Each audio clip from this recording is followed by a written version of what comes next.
Hey everybody, press Cokkinos. So a lot of routine messages come from brands back and forth to consumers. In fact, today I received a blender from Oster and it has a broken part.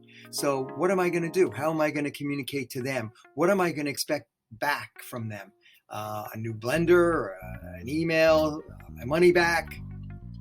Actually, a lot of these communications too are part of the brand image in the fact that it's their customer relations, it's their public relations that also kind of paints a picture in my mind. So when I look at a brand like Oster for blender, I expect a quality blender. This is a brand that's been around for a long time. Just like if I wanted a great computer, I would pick an Apple.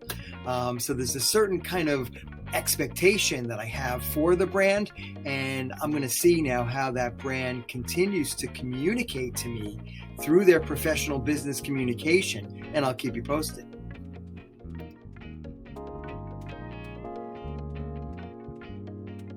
So before I bought the blender, I looked at the reviews and they were mostly positive. And I think it's up to the brand to make sure that when they see a negative review in that social media buzz, that they address it. Internally in an organization, you can use mainly email to communicate all kinds of things like simple requests, the replies, explanations, how to, direct claims, answer a complaint, give a complaint. I think that letters are a more formal way to communicate.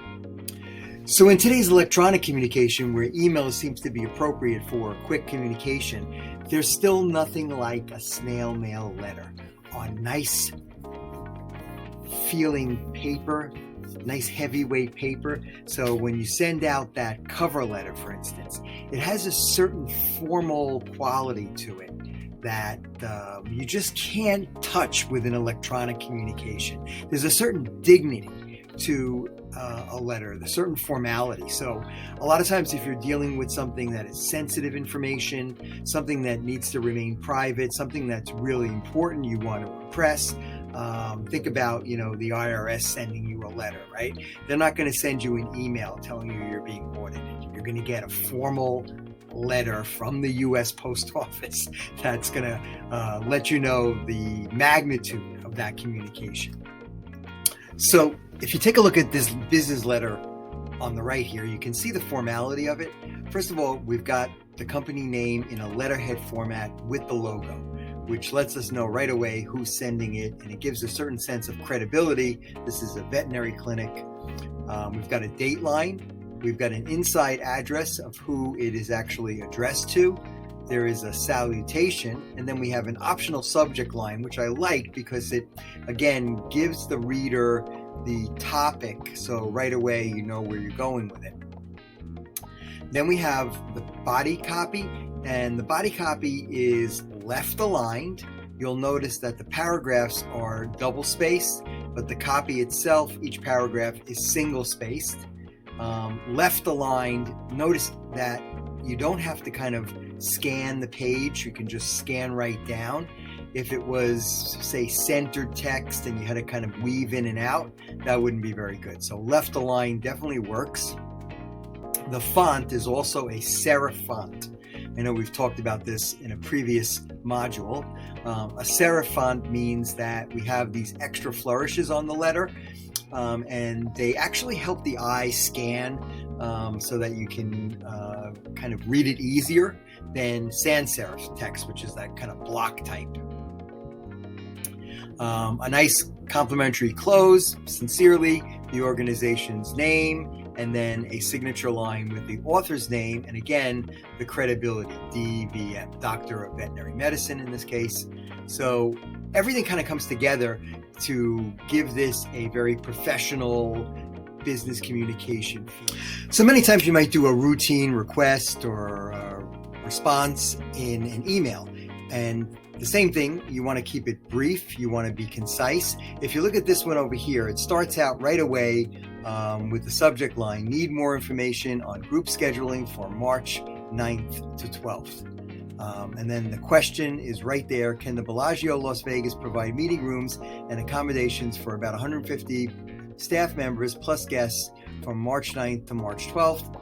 And the idea is that We're asking the most important question up front. This is the idea of front loading. So, get the important stuff out there right away. We state the main idea, and then in the body copy, we kind of expand upon it. We ask some more questions here. Is there pickup? Is there dinner service?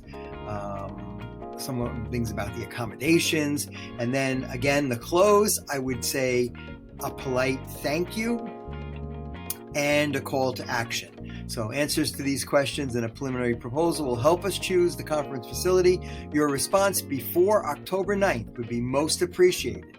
So again, we've got this call to action with a deadline. So it prompts the reader to actually, be proactive to respond to this. One of the main things you really have to monitor is your social media. And a lot of people are going to post comments. They may be positive, they may be negative. Those comments can help you to crowdsource your quality control and improve your public relations. So many marketers would say if it's not something that you can really add value to, you should not respond at all. But if you can add value to correct a problem, to enhance a user experience with a product, that's, I think, what you want to do. And when you do it, you want to be very positive, never be nasty. You always want to be transparent, honest, respond in a timely fashion, and be as helpful as possible. So let's get back to my blender. I open it up, I find out it's damaged. I have to make a claim. A claim is when I want to identify that something is wrong and it needs some type of service.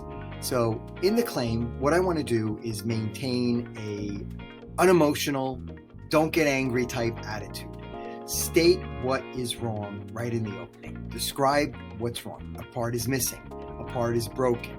In the body of the claim, tell why it's justified. I opened it up.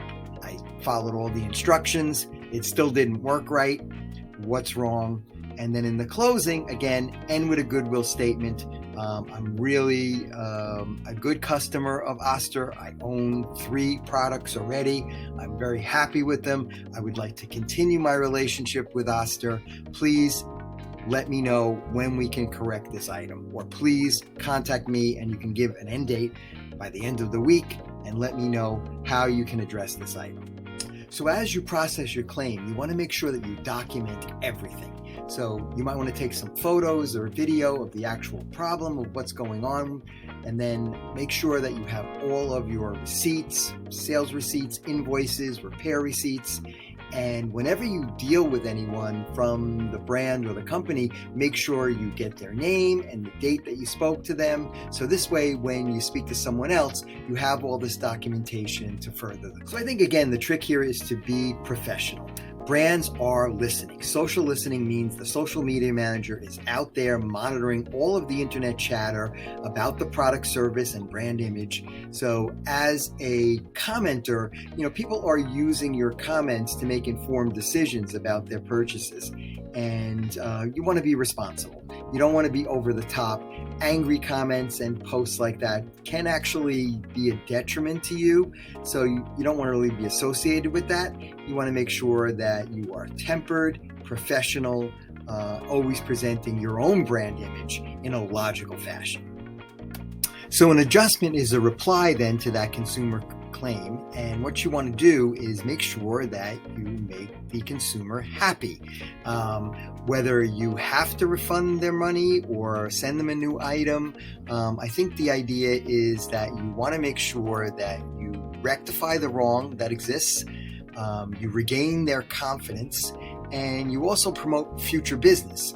You don't want to lose them as a customer. Another thing to avoid is to be apologetic or placing blame. When you're apologetic, you're kind of admitting you're wrong, and that can lead to a lawsuit. By placing blame, it also is unprofessional. Never blame the consumer, never blame anyone in your organization, just rectify the problem.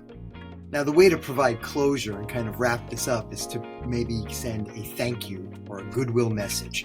As the consumer, if you've been satisfied, you can send a goodwill message to the company saying that you are happy with the way that your issue was resolved And on the other hand, the brand can also send a thank you message to the consumer for an order or even for helping them rectify a problem. We didn't realize that there was this problem and we want to correct it. Obviously you are actually helping the brand when you are letting them know that there's an issue that another user could be having also. So you want to make sure that the experience is good for everyone.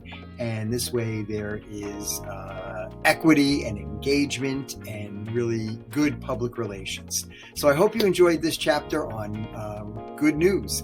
Next week is bad news.